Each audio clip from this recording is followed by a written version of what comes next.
that, as you said, there's a freedom in it. When I was forgiven and I experienced that forgiveness, it freed me up inside to soar. You know, it freed me up inside to go higher and to go deeper with the Lord. But when we're holding unforgiveness, we're blocking communication and intimacy with the Lord in our own lives, and bitterness can start to take root in us. Well, when God forgave me, I think He used that forgiveness and that love to reach down inside of me and take every root of evil, every root of horror that was in me, and literally pull it up and get rid of it and go back in me and fill up with His love.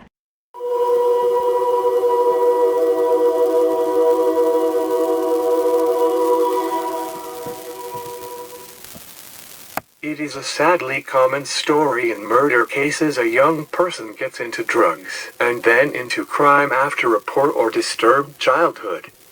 Karla Faye Tucker had a difficult childhood. Her father had given up on her as a child, and her mother died from the effects of drug abuse on Christmas Eve 1979 when she was 20, ending her relationship with the only person whom she said had always really loved her. She too had got into hard drugs, and her mother got her into prostitution at the age of 14.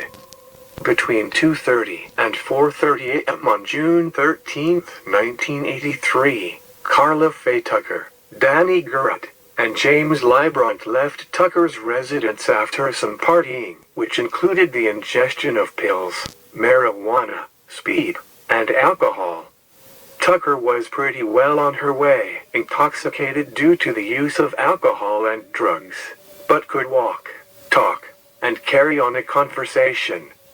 Tucker told accomplice Librant she wanted to go over to Jerry Lindean's apartment to collect some money and intimidate him a little. They talked about taking some things if Dean wouldn't pay the money, specifically a motorcycle, a TV, and a stereo. Tucker got the keys to the apartment from Dean's wife, Shawn, secretly taking them but convincing Shawn that they were lost. Tucker had also talked about offing Dean about 2 weeks before the offense. Tucker later related to her sister Carrie Dean Garrett that when she and Garrett entered the apartment bedroom, she put a pickaxe to Dean's head and told him not to move. "Tucker, or you're dead." Dean began begging for his life, and Tucker started to strike him with the pickaxe. Tucker expressed that every time she struck Dean she received sexual gratification. There was a girl hiding under some sheets in the bedroom, and because the lights were on and Dean had said Tucker's name several times, Tucker and Garrett decided to kill her as well. Librant testified that, after he was called into the apartment by Garrett, he heard a gurgling noise in the bedroom, walked back to the bedroom, and witnessed Tucker pull the pickaxe out of a body, smile, and hit it again. Librant then left the scene and walked for about an hour before he called Ronnie Burrell to come pick him up. Both Garrett and Tucker were angry with him for leaving the scene, but to make amends he helped Garrett dispose of Dean's El Camino later that evening. Librant was not offered any deals for his accomplice testimony except that the judge hearing his cases would be made aware of his cooperation. The morning after the incident, Tucker showed up at the home of Douglas McAndrew Garrett, Garrett's brother, at approximately 6:30 a.m. in a blue El Camino. After unloading a motorcycle frame from the back of the El Camino, she said, "We offed Jerry Dean last night." She told him that Garrett had hit him with a hammer but she had picked him, receiving sexual gratification with every stroke.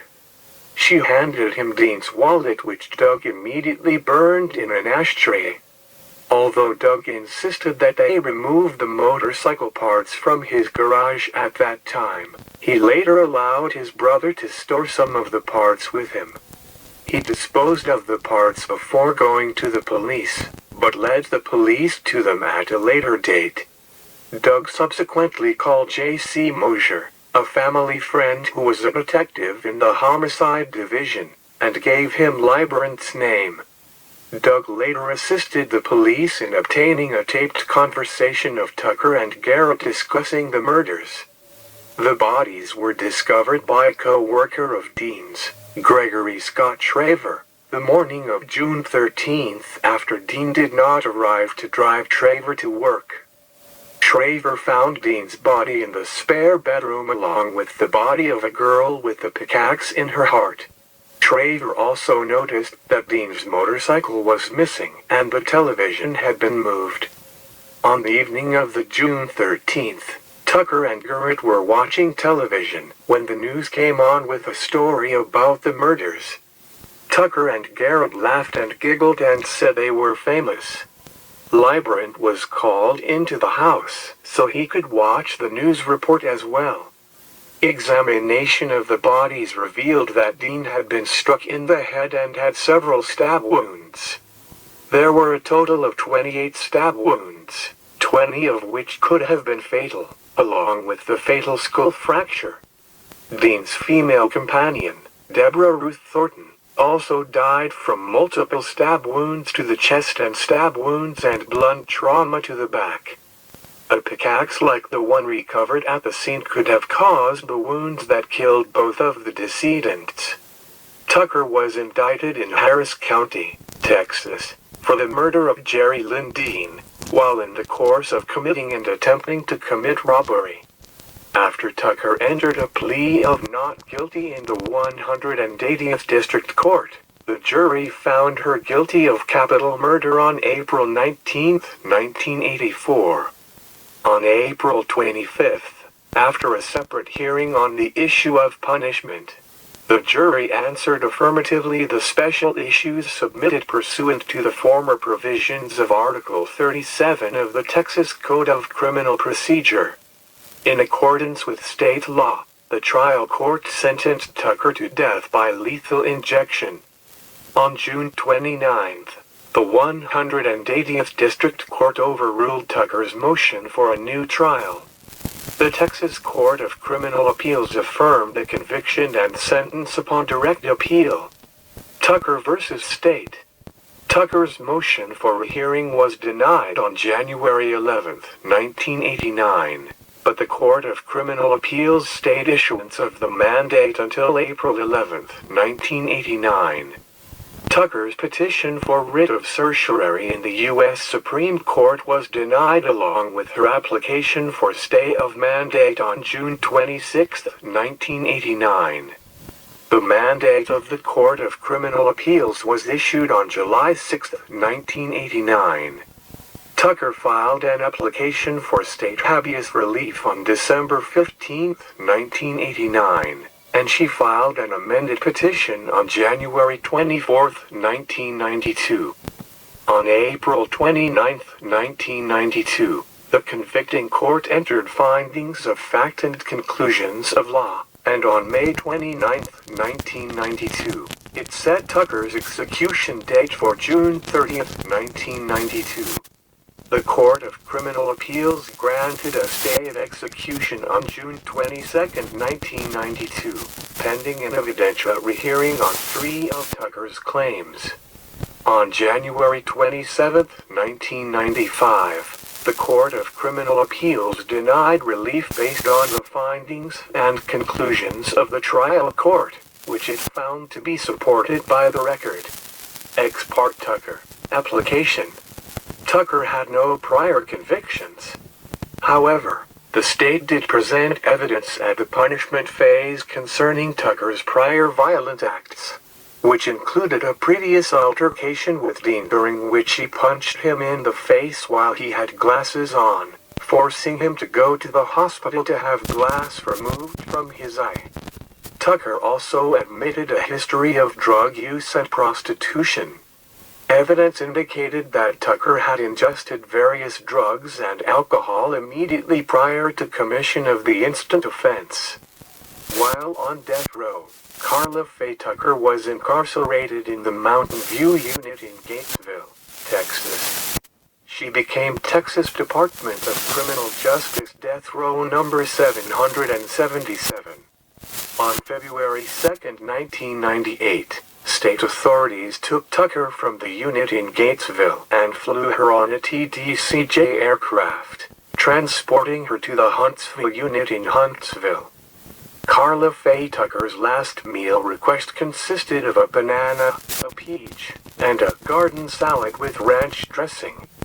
She selected 5 people to watch her die, including Thornton's husband Richard and his 2 stepchildren, who supported the death penalty, and Thornton's brother Ronald Carlson, who opposed the execution and had been converted by her faith after visiting Tucker on death row. Her last words were, "Yes, sir, I would like to say to all of you, the Thornton family and Jerry Dean's family, that I am so sorry. I hope God will give you peace with this. Baby, I love you. Ron, give Peggy a hug for me. Everybody has been so good to me. I love all of you very much. I am going to be face to face with Jesus now. Warden Baggett, thank all of you so much. You have been so good to me. I love all of you very much. I will see you all when you get there. I will wait for you." She was executed by lethal injection the next day. Karla Faye Tucker, the 38-year-old pickaxe murderer who charmed television audiences worldwide with her coquettish smile and talk of Jesus, was executed on Tuesday, February 3, 1998, despite an all-out legal blitz to spare her life. As the lethal chemicals were being administered, she was praising Jesus Christ. 8 minutes after receiving injection, she was pronounced dead at 6:45 p.m. Central Standard Time. She was the first woman executed in the state of Texas in 135 years. She is buried at Forest Park Lawndale Cemetery in Houston. Her case received worldwide attention because of her conversion to Christianity and her gender. Evangelist and former presidential candidate Pat Robertson, a death penalty supporter, said, "This thing is vengeance. It makes no sense. This is not the same woman who committed those crimes." Outside the prison there were demonstrations by both pro and anti-capital punishment groups. Thank you for watching Death Row.